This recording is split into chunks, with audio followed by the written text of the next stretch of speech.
My wife and I got a divorce last year. Our relationship failed after she was charged with felony credit card fraud and ended up pleading guilty to a lesser charge. She had been a psalm to our two sons, 5 and 3, and had taken credit cards out in my mom's name to pay for God knows what. She shattered my trust. I work full-time and make a decent living, but nothing extravagant. I had no clue what my wife was doing until cops showed up at my door with a warrant and took my wife away in cuffs and took 2 laptops as evidence. When I got the full story, I filed for divorce immediately. Aside from being a criminal, she was a good mom. She tried to justify what she did by saying she was just doing what was best for our kids, which I felt was total BS given that she never mentioned wanting for anything, and any time she asked to spend on something I almost always said yes. I hired a good lawyer and asked for full custody of my kids. My ex begged me not to do that, saying she needed her kids. But she was still looking at up to a year in jail, and nothing her lawyer said could sway the judge to grant her anything more than supervised visitation. She ended up doing 90 days in jail, paying some fines and restitution, but I've allowed her to see our sons almost every time she's asked. The last year has been total hell, but we've made it work. A few months ago I was offered a much more lucrative position a few states away.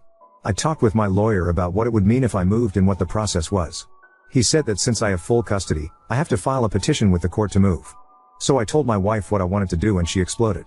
She claimed I was stealing her kids from her, that she's made a lot of strides to get herself to a better place, and that she would fight me tooth and nail for her kids.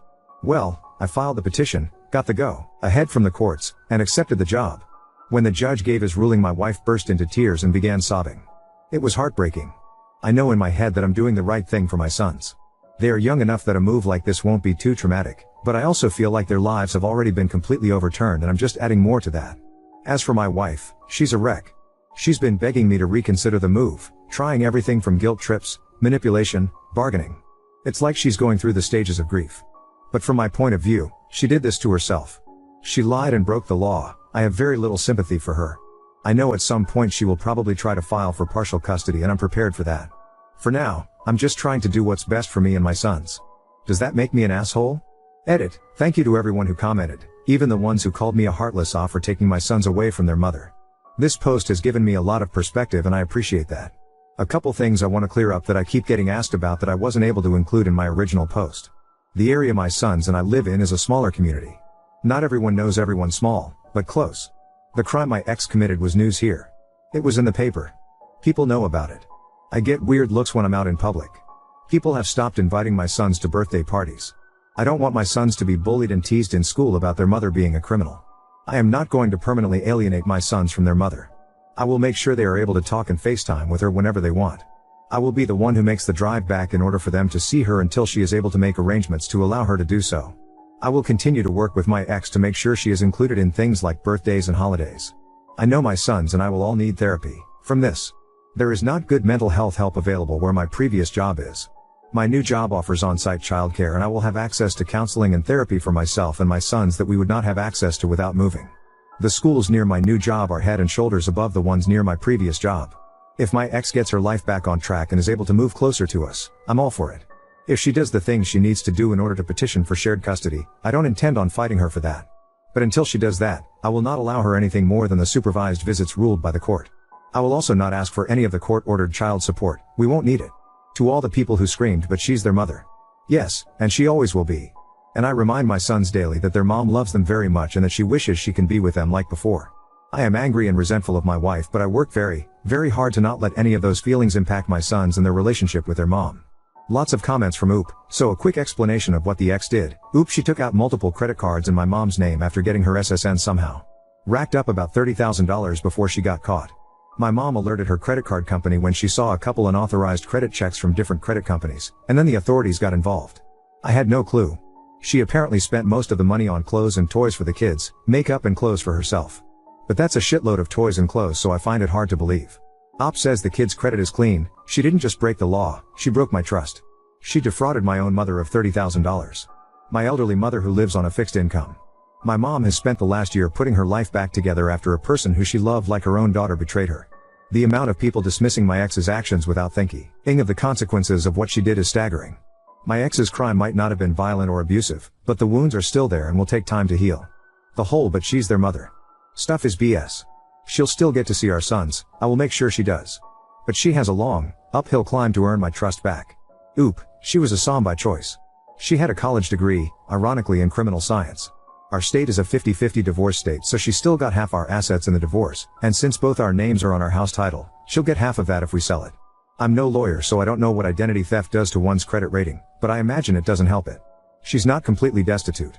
If she is allowed to move closer to us, I will welcome that and continue to work with her so she can be in our sons' lives. Oop, she was obviously very caught off guard. No one saw this coming.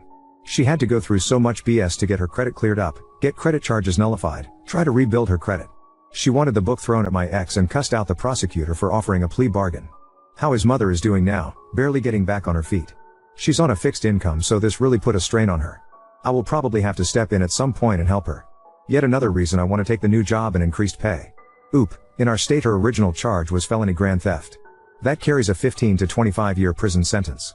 She got a plea deal from the prosecutor that dropped it below felony level, mostly because it was her first offense. Oop, I don't know her full financial situation. I know she's working a couple part-time jobs and has a small 2BR apartment. Whether or not she could move, I don't know. She's under probation, so she'd need to apply to move anyway. My new job pays over twice what my previous did. It's a huge opportunity for me to provide a better life for my sons. I don't want to sit around here and wait for my ex to get her shit together. Oop, I do not intend on isolating my sons from their mother or preventing her from seeing them. But I also will not allow anything other than court-approved, supervised visits. FaceTime and all that stuff. I will work with her to make sure she gets to talk with them. But there will be no weekends at mom's place until the court gives the okay. I'm not saying I believe she will try to run away with my kids, but I also never believed she would defraud my mother of $30,000. Oop, she spent the majority of it on makeup and designer clothes. Oop, I haven't put too much thought into that part yet, but I do not intend on completely isolating them from her. If she can figure out a way to see them, I will not prevent that. I imagine holidays will be something we need to figure out as well. But like I said, I do not intend on preventing her from seeing our sons. She's court ordered to pay child support, but so far I haven't seen a dime and I haven't asked. You may need to think of it. If she is on probation, she may not be able to come to you, and frankly, I'm not sure she'll be able to afford to travel to you anyway, as she was a SOM. I'm not saying that you aren't doing what's best for your kids, but I feel like you are just screwing your ex because you're hurt/angry/sad, all totally valid feelings, about the situation. And using your sons in the process. So, I'm going with ESH, except your sons. Oop, I will admit that part of me wants to move so that I can get a fresh start as well. The last year has been total hell for me. I'm trying not to use my kids as pawns here, but I know this job can offer us opportunities that my current job just can't match. Update 1. I did end up taking the new job and moved with my sons. We have been settling into our new lives quite nicely over the last month and things have been going really well. My sons love the new house. They have made friends with some other kids their age in the neighborhood. My job has been going really well and I really couldn't have hoped for things to go better than they have. I got both of my sons into a great therapy program and the three of us have also been doing counseling sessions together. My boys have been adjusting amazingly well and I'm so happy and proud of how they've handled this. We've also made 2 trips back to see their mother since she is still in the process of figuring out what she will be allowed to do in relation to her probation. We've also been doing many video calls a week with her. My sons still don't understand why their mom isn't here with us, but they do seem to grasp that this is going to be their new normal. In comparison with how well myself and my sons are adjusting, my ex is the complete opposite. She is still very angry with me and thinks I'm a complete a-hole. She's frustrated with the process of going through the courts to be allowed to move. She's frustrated that I'm not willing to drive our sons back to see her as often as she'd like. She feels she's being marginalized in their lives and that I am pulling them away from her. When she was complaining about all of this during our last visit, I reminded her that all of those things are consequences of her own actions and she blew up at me by saying I'm kicking her when she's already down and I didn't need to take her sons away from her. I told her how well our sons are doing and how happy they are and she should be proud of how strong and resilient they've been. She then started begging me to please move back so that she can be closer because she's not sure the courts will allow her to move and the process is taking too long. I told her that wasn't going to happen, but if there is anything I can do with the court process, that I would be willing to help if I can. I reminded her that I haven't said anything about her not paying the court-ordered child support, but that our boys seem to be in a much better place already and I'm not going to take that away from them. Every time we have a video call with her, as soon as she says goodbye to our son she starts asking me to consider moving back home. I tell her every time that it is not happening. I'm not a robot and I do feel bad to see her so desperate and distraught, but when I look at my sons playing and laughing with their new friends, I know I've done the right thing no matter the cost to my ex. I reminded her that I haven't said anything about her not paying the court-ordered child support. It's a token amount based on her income. With my higher salary I don't need her help to provide for our kids, but she hasn't made an effort to pay anything yet either. She already blames me for a lot of things. We'll just add that one to the list. The effects on my kids have been positive. They are laughing, playing with friends again instead of being ostracized by people who punish them because of what their mother did. They are in therapy that we wouldn't have had access to previously. They are in childcare programs that are head and shoulders above what we had access to previously. My priority is my kids, not my ex-wife's feelings. Update 2. I have full custody of my 2 sons that I have with my ex-wife. See my past posts for some backstory on our relationship and why I have full custody. Because I now live a few states away from where my wife lives, I always knew that this holiday season was going to be difficult. For Thanksgiving this year I made the drive back to my wife's place so that she could spend the holiday with our sons. During this visit, I talked with her about plans for Christmas and told her that due to potential winter weather and the pandemic, I would prefer not to drive the kids to her again for Christmas. She did not like this and blew up on me about how I was isolating her from the kids. This was after I just drove hundreds of miles so that we could spend Thanksgiving together. I told her this was not up for debate and that we see and plan for something in the spring once the weather warms up and the pandemic hopefully calms down a bit. I did however make sure to do a FaceTime call with her and the kids on Christmas Eve and told her that I would do the same thing on Christmas morning so that she could still see the kids open gifts that she sent to them. But when I went to call her on Christmas morning, she didn't answer.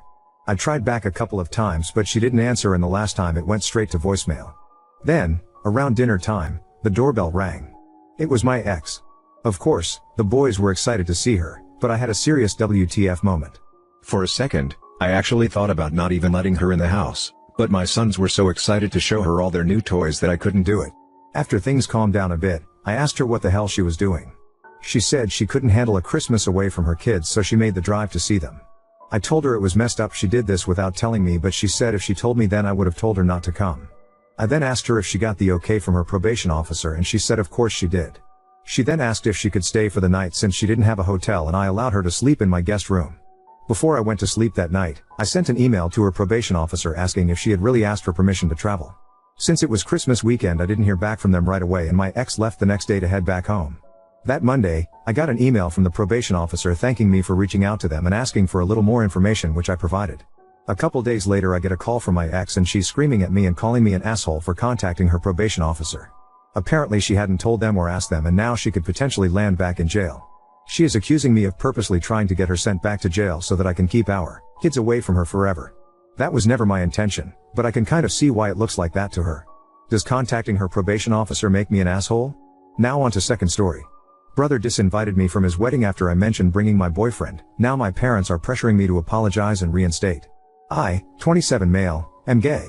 I came out at 16 and my parents told me they would always love me, but to not mention it to my older brother who I'll call Brick, then 19 male, 30 male now. When I was confused and asked why, they said that Brick had expressed some awful opinions about gay people. I limited talking to Brick until I moved out at 18, which wasn't much of a problem because we were never close. I went to uni, got good job, and an awesome boyfriend, 28M, in my home city. Me and my boyfriend Angel live a peaceful life. Peaceful until a few days ago when I got a call from my brother. I was concerned that Brick was calling me, as we have never messaged before, just hit each other's numbers for emergency purposes. I picked up because maybe there was some emergency happening. He opened the call with an annoyed "Hey man," and I knew something was up. He said he was getting married to his fiancée Yen, 24F, next year. I didn't even know he had a girlfriend. I was like that's great Brick. And asked some boring wedding things that he begrudgingly answered. He then told me invites were being sent out in a couple weeks, and that I could bring A+1. Here's where I made the mistake that started this mess. Without thinking like an idiot, I said, cool, I'll bring my boyfriend. Major mess up. Brick immediately started yelling insults down the line, screaming that he wouldn't have an F slur at his wedding. I didn't say anything and just hung up. I was rattled by hearing those words from my own brother's mouth, even though I knew his feelings about people like me. I told Angel, and he comforted me, ordering in my favorite restaurant and watching movies with me, which was awesome. We went to bed later and I felt alright the next day. I sent my parents a message that Brick invited me and uninvited me from his wedding pretty much in the same breath, and went on my way to work, not a clue of the crapstorm waiting for me when I got off. When I turned my phone on again after my shift, it was blowing up. Messages and calls from my parents and relatives galore asking me what the F happened. I phoned my parents back when I got home and gave them the rundown of what happened, and said I honestly didn't care because it's not like Brick would be coming to my wedding anyways. My parents immediately chastised me for my obvious disinterest and disregard of my brother's life and told me I should be apologizing to him for bringing my personal life into his wedding. What? I basically told my parents to screw off and have been getting bombarded with messages from relatives to apologize to my brother and get my invite reinstated, and apologize to my parents for disrespecting them, but I really don't want to. Angel's reassuring me that I did nothing wrong, but it's still nagging me. Ida? Oop, he's never been my biggest fan, honestly. We were very different as kids, like polar opposites, and he didn't like that, very on brand for him. He definitely didn't know I was gay before the call. My parents have kept it very under wraps for years. In terms if he was being forced to invite me by my parents, I really have zero clue. Update 1. Y'all have really opened my eyes on a lot of issues in my family. I apologize for only replying to a few comments, there's just so many of you. Big shout out to all the people who gave compliments to Angel. I showed him this post last night and he thanks you all. I've been showing him lots of love because he really is an angel. And to the people calling this fake, AI, cliche and whatnot, I hate to break it to you all, but this is just my life. It sounds cliche because this is the sort of all too real thing that happens to many people in the community. Just move along if you want to say that stuff, because you're honestly just wasting your time. One of two things I would also like to address is people questioning me about thinking I could possibly be the I in this situation, and all I can say is that when you have a mass of people telling you you're wrong for what you did, it's hard to not maybe believe them just a little bit, no matter how absurd it is. Second thing, for people wondering how no one in the family knew I was gay, I really was never / am not close with my extended family, as they all live in different provinces, and my immediate family never traveled. We really just send each other holiday and birthday messages, and have brief conversations whenever those are sent, and I just never had the urge to come out to them. Anyways, onto the update. I decided I didn't want to let this sit for any longer. I took a day off work, and I added my parents, Brick, and all the family that messaged / called me into one big group chat, per one advice I saw here. I laid out everything that went down to them, in case they were told a different story by my parents and brother. I told them that I was going NC with my parents and Brick no matter what, and if they didn't apologize and realize what they did wrong, or I cut them off too. I turned my phone off and continued on without it for the rest of the day. Once I turned my phone on again, I had lots of messages from them. My parents were outraged, and Brick said nothing. Some of my extended family apologized and told me that my parents just told them I was mean to Brick about some of his wedding plan choices which got me uninvited. Still trying to wrap my head around how stupid that is. Seriously think my parents might be Neanderthals. Anyways, the real story made others even more angry and more insistent that I apologize, and they were promptly blocked. I didn't answer any of my parents' texts / calls and be locked. I feel like I have a weight off my shoulders. I'm not concerned about my parents showing up at our apartment, as they moved away from my city last year. Me and Angel are planning a lovely trip, per advice of a lot of people that we thought was great, to France to visit his family during when the wedding will be taking place, which I'm very excited for. I've heard nothing but good things about them.